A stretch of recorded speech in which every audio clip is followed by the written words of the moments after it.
Hello everybody, welcome to Art Therapy Thursday at Hope and Healing at Home. Today is all about some scribble art therapy exercises. So the supplies that I've gathered today, obviously paper, always a good place to start, right? I've got some oil pastels. I don't know if you guys have worked with those before. They're oil-based, they're really nice, rich, like adult crayons. You can blend them, you can just use them like crayons. They respond really nice to different amounts of pressure and very vibrant colors. These are watercolor sticks or watercolor crayons. And then good set of watercolors here. You don't have to have a set this size. I got this at a garage sale someplace. It's very fun to have all those different colors. So I don't know if any of you have ever done any scribble drawings. All of us in life at some point when we first started to draw probably did scribbles. And so it's kind of cool that you can therapeutically use something that anybody in the world, any age, any skill or developmental level can engage in. And there's a couple ways, I think 4 different ways I wanted to show you to use scribbles that can be helpful. And the first 2 are about reducing stress. And the third one will be as an aid for shifting perspective and seeing things differently. And the last one's called the scribble chase, and that's about building connections with people. One of the great things about this magic of scribbles is you can't predict them. And so you kind of have to release that perfectionism bit. So the first one I'm going to show you is just scribble away your stress, and maybe you can figure that one out just from the name of it. I'm going to use the Scribbles today, the oil pastels, but you could use regular crayons, use markers, anything that you could make a bold mark with and apply some pressure. The first thing is think of stress, how you're feeling, and grab a color. There's no plan to it. You just literally, you know what I'm going to do is, when I was a kid, I don't know if you guys ever did this, but grab a few at a time, so you could do that. Whatever seems right to you for really creating some marks that represent your stress. You could use your non-dominant hand and just start, you could use your regular hand, just start scribbling away. You're just trying to grab the colors that make sense to you, that can represent your stress. And with these Scribbles, the nice thing is if you use a gentle pressure, you get a gentle line here. And if you use hard pressure, you get a thicker, bolder line. And then also you can see they start to blend together. So those are just some fun little artistic things about the Scribbles. Let me grab some markers here, because you can also do this with your markers. They obviously won't go over the waxy bit. You know, just go fast. Whatever mark seems to make sense. Get that energy of your stress out onto the paper. And that is literally, that is the whole exercise, is you're going to just, whatever motion makes sense for getting out that stress you're feeling, leave it on the paper. And then you can do whatever you want with this. I have done exercises where when you're angry or whatever, you rip it up, or just for fun, you then rip this up and create a whole nother piece. So exercise 1, the scribble away stress. And literally, you just leave it on the paper. I'll have some reflection questions that you can ask yourself about that in the notes section today. All right, the next one is going to be the shifting of perspective. Some people will also call this like a scribble swap. So what you want to do, if you're going to do it by yourself, you might want to have several different pieces of paper that you scribble on to start with. Use your normal writing hand or your non-dominant hand, the hand that you don't usually write with. The reason to use your non-dominant hand is you have even less control, and it releases you again from that perfectionism of trying to create a specific image, and it just releases you to.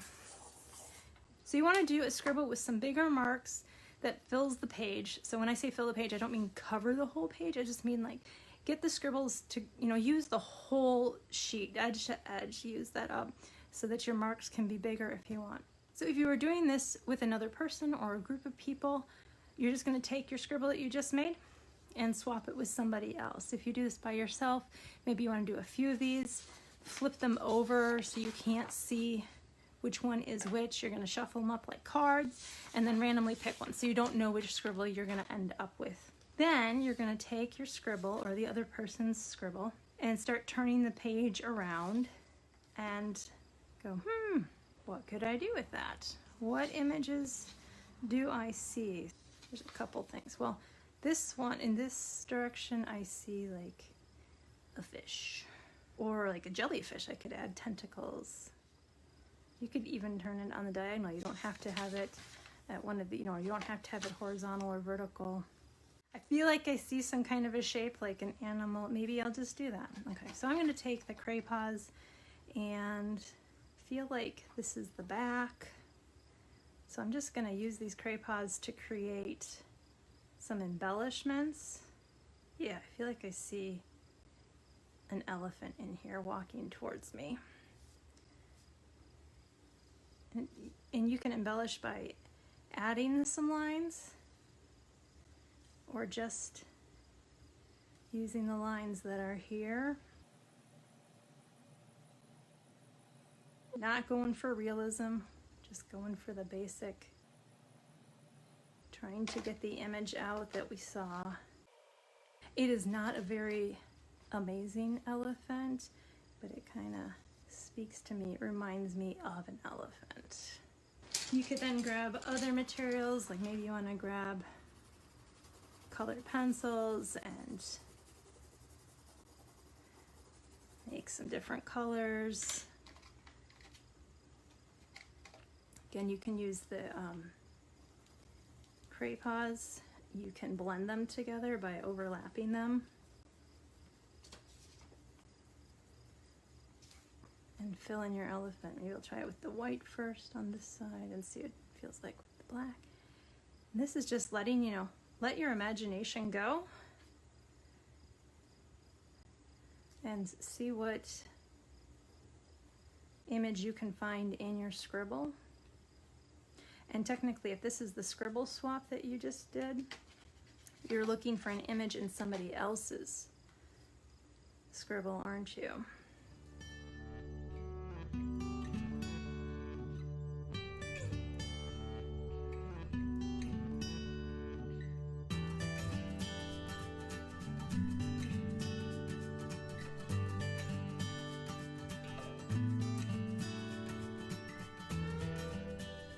All right, so I think you kind of get the idea with that one. And then when you have finished embellishing the scribble that somebody else gave you, you're going to hand it back to them and see what it's like. Some of the things that you might recognize when you get this is sometimes it's hard to hand somebody else the scribble you got. Sometimes you're like, oh, that's terrible scribble. I'm embarrassed to hand that over. Or the scribble that you get, you're like, oh my gosh, I can't see anything in this. Why couldn't I have gotten somebody else's scribble? This is terrible. I can't see anything. I don't want to mess. Or you have that looks really cool just as a scribble idea, and I don't want to mess up their artwork. So those are some of the initial gut reactions that people have had to this exercise before. And then when you get it back, maybe you're like, oh my goodness, I can't believe they did that to my scribble. That's not at all what I saw in the scribble. I should have embellished it myself. It's a great exercise. You can get a conversation going of what are those things that somebody else saw in your line work? What story is developing? Maybe you come up with a story for the scribble that you embellished. So maybe I would come up with the story for this elephant and write it on the back, and when I gave it back to the other person, they would come up with a story about this elephant and kind of compare notes. And it gets conversing about how everybody sees things a little bit different. All right, so this is the scribble swap. The scribble chase. This one is awesome for breaking down resilience with clients. It's great for getting couples who are kind of stressed out with their interactions to, in a safe, contained way, interact together. It's also really good with parents and children who are struggling. And this is where they're going to look at you and go, are you nuts?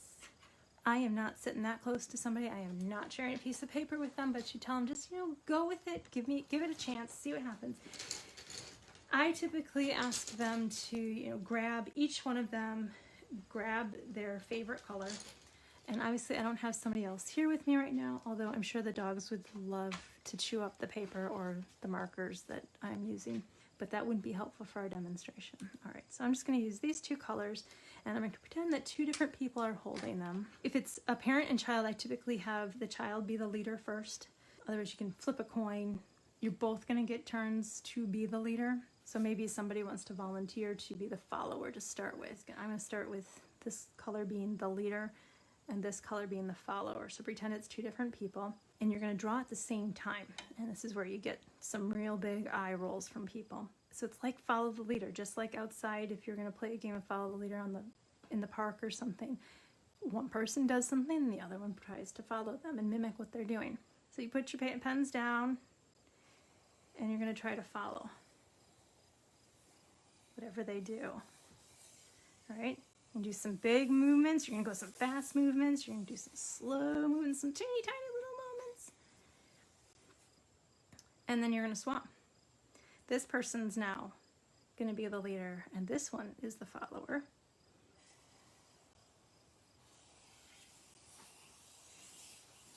And again, it kind of becomes this game. Go really slow, go really fast.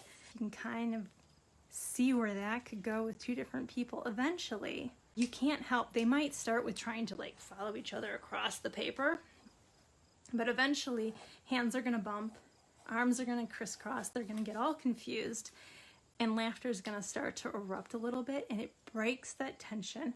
It gets them into a little silly mode, and they might want to do more than one of these when it comes down to it. Then you're going to put these pens down, and I typically like to go then to, I just realized I'm using almost none of the supplies that I started out with today, so I'm sorry if that's confusing anybody. Sometimes I just can't help myself but grab more supplies to use. You can use markers, you can use colored pencils, but you're gonna together turn it around, and just like that last scribble we did, you're gonna look for shapes. You're gonna look for images. I see a person here.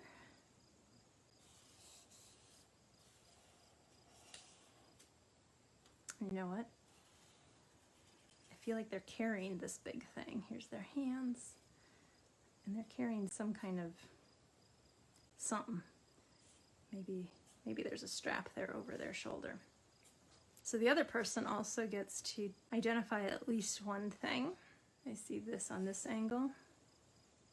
I just grabbed the same color. Ooh, a metallic-y one.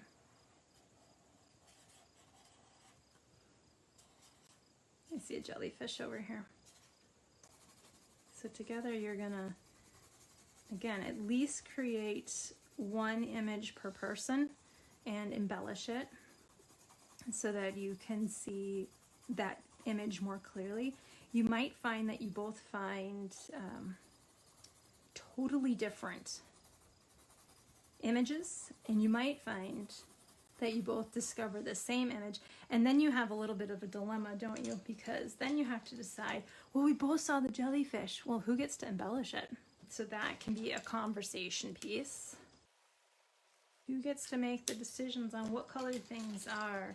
Whose image is gonna be on top? If they overlap, what do you do with that dilemma, so to speak? So you just get some real interesting conversations rolling about boundaries, about turn taking, about shared space, about, oh my goodness, I can't believe you saw that. I didn't see it. I never would have put those two shapes together to create that thing that you just did. I never would have chosen those colors. That looks really cool. And you try to guide people, like if they start getting negative, like, oh, that's so ugly, or that doesn't look anything like a person. Those kind of comments you'll probably want to curtail for people. All right, so once you have at least one image per person, maybe you have a few more. If you do discover a couple more, you're going to want to pare it down to each selecting one piece, because the next part is having a conversation. So say person A developed this character here. They're probably going to name it somehow. So I don't know, what should we name him or her? I feel like this is going to be Banana Man. And this is going to be so original, we're just going to go with jellyfish. Person who saw jellyfish, developed jellyfish, they get to be jellyfish for this conversation. The person who developed Banana Man gets to be Banana Man. And then you're going to have the two have a conversation. You're going to start to tell a story about the two of them through some narrative therapy. One day, Banana Man was walking along the beach, and there was a jellyfish that he noticed following him on the shore, like real close in the water. And the jellyfish goes, well, what are you carrying on your back? And Banana Man says, I'm carrying... And you can see how the conversation could go. Be very creative. It's really fun to see how the conversation, all of a sudden people will start to get into the conversation really well. And if you're doing this in therapy, you're going to want to write down this conversation. You could also record the conversation and then write it down on another piece of paper, and then ask them how they felt being the different characters. Ask them what they thought of the conversation. And if you listen to this conversation, you're going to get a whole host of insights and questions to ask them about their relationship. Really powerful, because a lot of stuff unconsciously, subconsciously will come out in an exercise like this and in a conversation. They don't realize they're revealing it all, so you just want to listen, observe, soak it in, write it down, and let things develop. So again, in the notes section, I'll have more follow-up questions that you could ask after an activity like this. If you engage in it as a therapist, getting your clients to do this, or if you engage as a parent or with siblings, there's a ton of fun to be had. A lot of silliness will come out, but then in the end, you do get a lot of good information. And even if you don't delve into all the information that came about during the conversation and this activity, if you had two people that weren't getting along and didn't want to spend time with each other, look at all the interaction in a positive way that they just had during this activity. They scribbled, they touched hands, they laughed, they came up with a silly story. They weren't fighting. Lots of good pieces on here that you can just keep developing further. So this is the Scribble Chase. And then we're gonna do the last one. And this one is again about stress. That first stress one we had was the Scribble Away stress, and we just let it all out on the paper. This one is sort of the opposite direction. You want to draw slow, big, sweeping lines. You can use your dominant hand or your non-dominant hand. I'm going to also try it with the Scribbles. These are so nice to draw with, these Scribbles, because they're just smooth. They're waxy, they're smooth. And you just, maybe you want to try going as slow as you can. Breathing slow, moving slow, thinking of something relaxing. You might want to do it on a page this big. You might also, if that feels intimidating, do a half sheet, do a quarter sheet, so that you just have in and out, breathing slow. I'm moving too fast because I feel like I'm pressured on a demo, but moving slow. You can do straight lines, zigzag lines, curvy lines. And then the next step in this relaxation one is to color it in. Now you can do it with colored pencils. No judgments. You're just gonna pick spaces and you're just gonna start filling them in with color. You can move your colored pencil as fast as you want. The point is to pick color and to fill in these little shapes. You can use whatever materials you want. You're just filling it in and breathing deeply and focusing on the activity at hand and releasing all the thoughts about your day, kids, or work, or money, whatever is stressing you out. That's what you want to release and just focus in on this. I did definitely want to show you some things you could try. So with these watercolor pen sticks, you can color them in just like colored pencil, and then you can get a brush with water. I don't know if any of you did paint by numbers, but it activates the watercolor, water-soluble crayons or pencils and kind of smooths out those lines. The other thing that you can do with these is you can get it wet first. And again, if you have like watercolor or mixed media paper, this works a little better. You see how different that filled in the space? Or you can get it wet like this, and that leaves a lot more like a bolder color. Or you can rub your brush on it and then fill it in. And if you wanted to use like traditional watercolor type paints, obviously you get the watercolor palette wet, and then you're going to fill it in. So the nice thing about using the watercolors, I feel like, is it's just relaxing to see the watercolors fill in the space. And if you use those wax pastels for your lines, it resists it. You can go right over your waxy lines. And this would happen if you used regular crayons too. If you use watercolor over the waxy, the wax resists the color. Fill it in to your heart's content. Breathing, thinking of relaxing things, not the dogs barking, but focused on color, lines, just developing whatever shows up here with no judgment. So this is relaxation. So just to review real quick, we did the Scribble Away stress. We did the Scribble chase and telling a story about to encourage interaction between people. The Scribble swap, or just perspective shifting, great to do individually or with other people. And then we did the relaxation exercise. I hope this is helpful for you.